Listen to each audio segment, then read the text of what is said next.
बच्चियों के लिए पैसे हैं। तो अब ऐसा चुनावी अगर आप ये बात कर रहे हैं तो एक इकोनॉमी की बात है, फिजिकल डेफिसिट की बात है। तो हम कह रहे हैं कि क्या आपने दिल्ली मॉडल ही अगर फेलियर है तो आप ये कहने आए हैं। और आपका तो पंजाब से कुछ लेना देना नहीं है। भगवंत मान तो मुखौटा है, रिमोट कंट्रोल से क्या दिल्ली चलाएगी पंजाब को?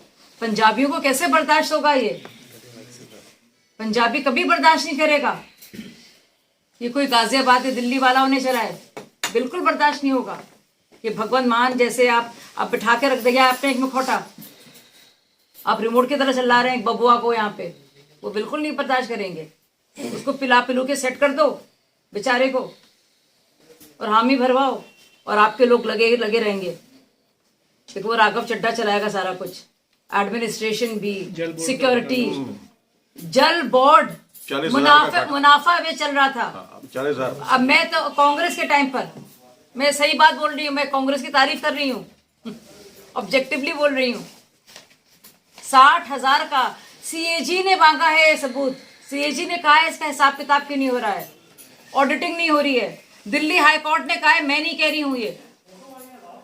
वो लोग जो कहते थे कि ना सिक्योरिटी चाहिए ना घर चाहिए, सबसे ज्यादा गाड़ियां अगर किसी ने मांगी हैं तो सोचिए। वो कहता है कि एक दिन मुझे पंजाब मिल जाए बस। हम सब लोग ने सुनी ये बातें, हम लोग तो, मैं तो राखी बांधती थी केजरीवाल को भाई, मैं तो घर पे इतनी करीबी रही हूँ। कसम खाई थी बच्चों की कांग्रेस के टाइम में कि बच्चों की कसम खाते हैं, हमारे से भी खिलवाई थी, हम सब ने खाई थी पब्लिक के बीच में बैठ के कि हम कसम खाते हैं दिल्ली वालों हमें वोट दे दो, हम कांग्रेस के साथ बीजेपी के साथ बिल्कुल नहीं गठबंधन करेंगे।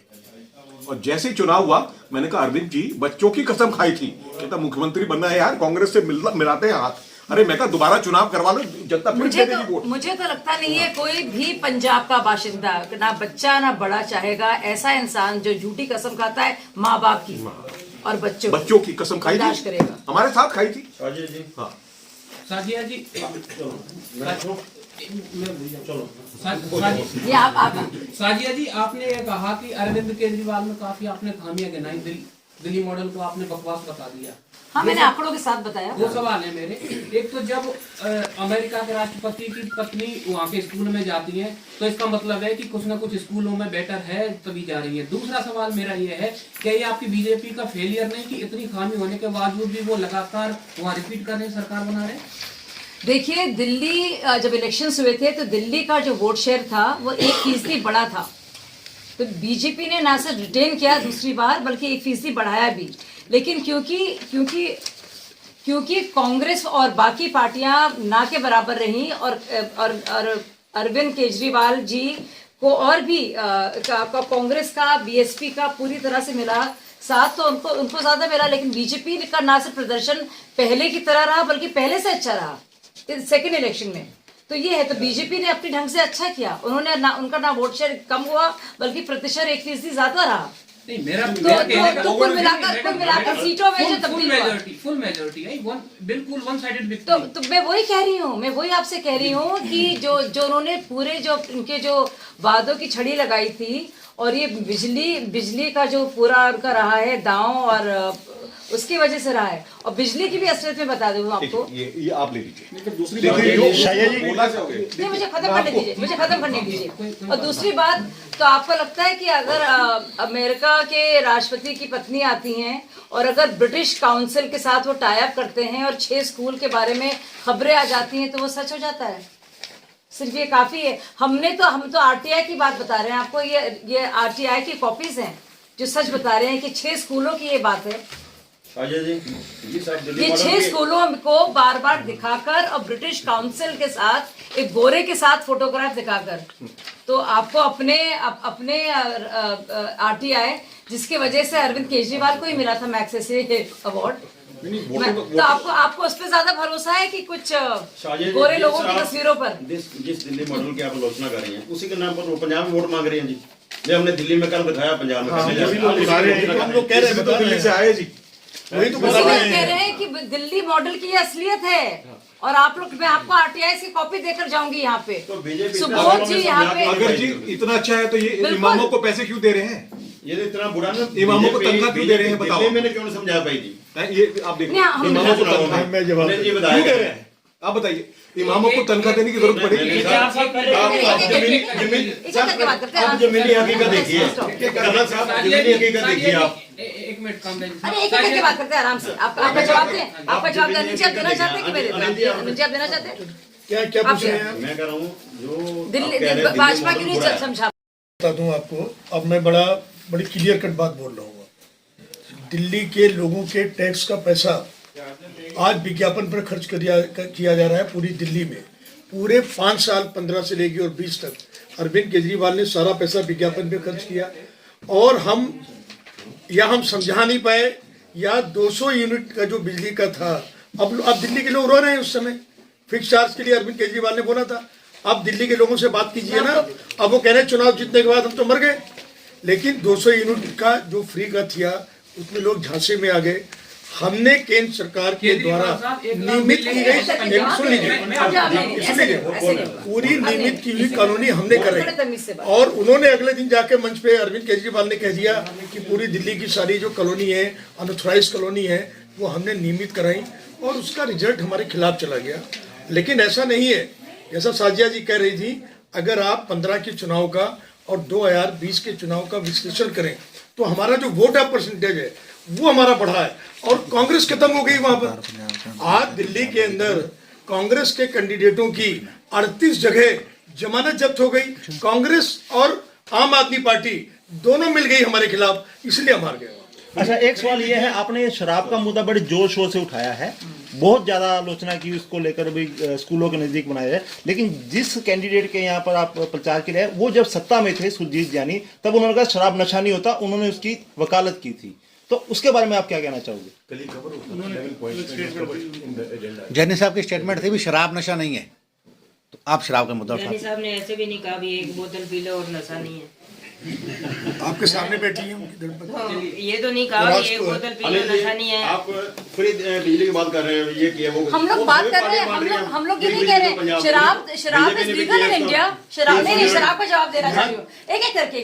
शराब इज लीगल इन इंडिया, पर शराब की पॉलिसी को बदल देना, और स्कूलों के पास क्या यानी ये कभी कहा है कि आप स्कूलों के बिल्कुल पास शराब के ठेके खोल सकते हैं? कभी कहा नहीं, ये नहीं। क्या हाँ, तो ये नहीं कहा ना जानी जी ने। सुनिए आप, क्या जानी जी ने कभी ऐसा कहा है कि आप प्राइवेटाइज कर सकते हैं पूरी तरह से?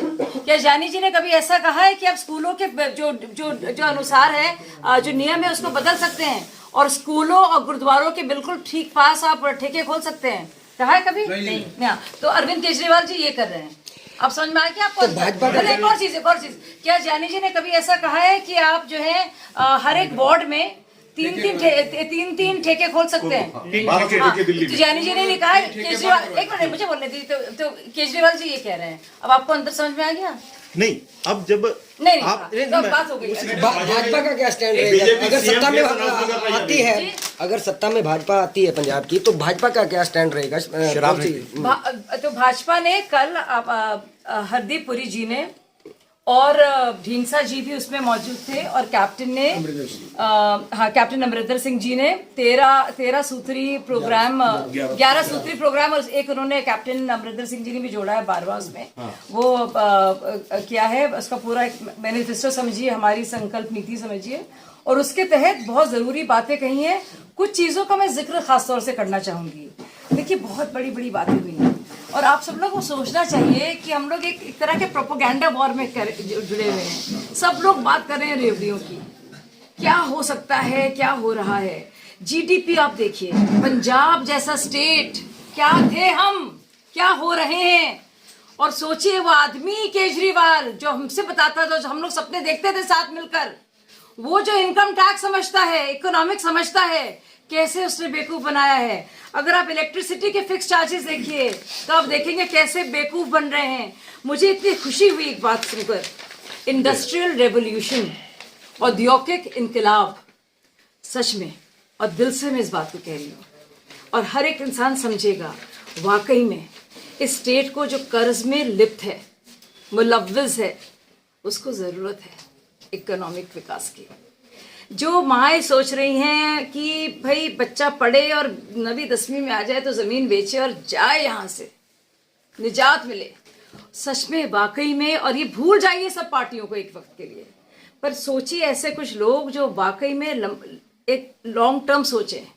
इलेक्शन आते जाते रहेंगे, लेकिन सच में एक लॉन्ग टर्म, एक जिसमें खुशहाली हो, इंडस्ट्रियल रेवोल्यूशन, औद्योगिक विकास, कर से निकलना, दूरदर्शी सोच, जिसके तहत आपका कर्ज को लेकर आप सोचें और आपकी इकोनॉमी चुस्त दुरुस्त हो, आपके नौजवान और परिवार चुस्त दुरुस्त हो, हेल्थ अच्छी हो, उस तरह की पॉलिसी की बात कर रहे हैं। उसमें नशा भी आता है, उसमें खुशहाली भी आती है, उसमें सोच भी अच्छी होती है, उससे आतंकवाद से भी मुक्ति मिलती है, उसमें आपके खेत खलियान भी बेहतर होते हैं, उसमें आपकी वाटर टेबल भी सुधरती है। हम उसकी बात कर रहे हैं भाई, एक बड़ी चीज़ सोच रहे हैं। तो कल मुझे वो दिखी, मेरा दिल खुश हुआ। उदास लोग हैं, देखते क्या राजनीति हो रही है, और इसलिए मैं कसम से कह रही हूँ, मैं पॉलिटिकल बात नहीं कहना चाह रही थी, इमोशनल लोग हैं हम लोग। मैं तो करियर वरियर सब छोड़ छाड़ के गए थे आम आदमी पार्टी में, बहुत बड़ी एंकर थी मैं, बहुत पैसे मिलते थे। बच्चे बाहर जा रहे हैं, इसका कौन जिम्मेवार है? क्या बताइए, बच्चे बाहर क्यों जा रहे हैं? कुछ होना नहीं, जिसको ब्लेम करे से, पर आप कुछ देंगे ना। अभी देखिए, आप लोग कहते हैं, कांग्रेस को भी लोग ब्लेम करते हैं कि क्या कर्ज में मुलव्वत है, फिस्कल डेफिसिट आप देख रहे हैं 16th in GDP। 16th in GDP, ये पंजाब की बात है, शर्म आनी चाहिए। अब मुझे लगता है मिलकर ही करें, इसीलिए जरूरी है कुछ करें। तो कल की जो आप कलाकार सुने, अब मैं कह रही हूँ, पहली बार बीजेपी मिलकर कैप्टन जी के साथ, ढींसा जी बड़े जिम्मेदार मिलकर, आप पढ़े इसको एक बार, सिर्फ पढ़े उसको, क्या ये लोग सोच रहे हैं। देखिए, अब देखिए बीजेपी ने कहाँ अनाउंस करे हैं सीएम। एक चीज होती है नीति, एक होता है नेता, और मुझे लगता है, और बीजेपी का जो आप देख रहे हैं ना ग्रोथ, आप देखिए, अब मैं आई हूं, मैंने हर जगह मैंने ट्रैवल किया है, आप देख रहे हैं सड़कों को, ये दिख रहा है, ये दिख रही है मुझे सड़कें, ये दिख रहे हैं आपके केजरीवाल के जो जल निगम की जो बात कर रही हो ना, निकाल लीजिए ऑडिट, सब लोग घर जाएं, गूगल कर लें, इलेक्ट्रिसिटी के बिल्स गूगल कर लें, सब मिल जाएगा। और अगर आपको यकीन नहीं आता ना सेंटर के काम में, सड़कों पे चले जाइए आप, हाईवे देख लीजिए। मैडम 75 वर्ष हो गए, ये है, ये देखिए, ये वास्तविकता है, ये हकीकत है, वो ख्वाब है। चुनावी रेवड़ियां अलग है, असलियत अलग है। 75 वर्ष हो गए, अभी तक जो से आज भी वही मुद्दे हैं जो पहले थे, अभी तक किसी भी सरकार का हल नहीं हुआ। आज भी चुनाव नहीं हुआ है, बिल्कुल उसी मुद्दों पर लड़ा जाता है। आयुष्मान योजना है, बाकायदा थी, उसको बंद कराया गया।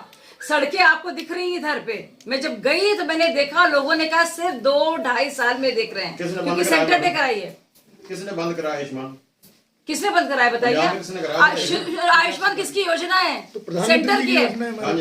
बंद किसने कराया? ये कहना चाह रहे कैप्टन अमरिंदर सिंह बुलाना चाह रहे हैं ना, ये कहना चाह रहे हैं आप ना। मैं सब जानती हूँ, मैं पहले से समझ सकती हूँ, पत्रकार रही हूँ, अच्छी खासी पत्रकार रही हूँ।